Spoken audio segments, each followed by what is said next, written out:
সরাসরি এখন কুমিল্লা নগরীর যে ব্যস্ততম আন্তর্জাতিক ক্রিকেট স্টেডিয়াম রয়েছে সেই ক্রিকেট স্টেডিয়ামে নিয়েছি আপনাদের সরাসরি আমাদের দেখতেছি।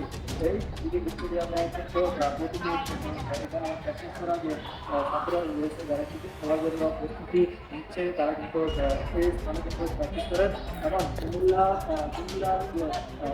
নগরের যে প্রিমিয়ার লিগ সেই প্রিমিয়ার লিগ কিন্তু চলছে। আপনারা হয়তো অনেকেই মাঠের যে একটি দৃশ্যমান যে স্থান যে স্থানে বোলিং করা হয় সেই স্থানটি সদরে দেখার জন্য কিন্তু অনেক আগেতেই দেখেছি আপনারা করে থাকেন।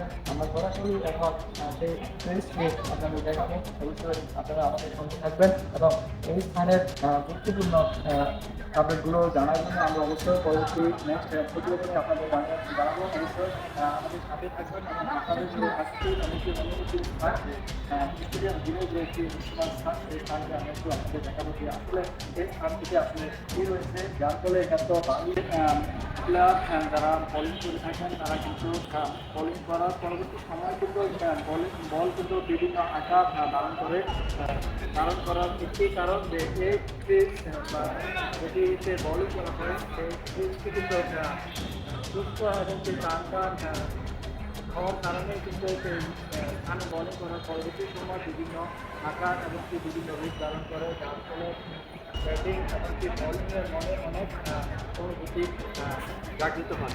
এই ছিল এখানকার সর্বশেষ। আমি সাইফুল ইসলাম।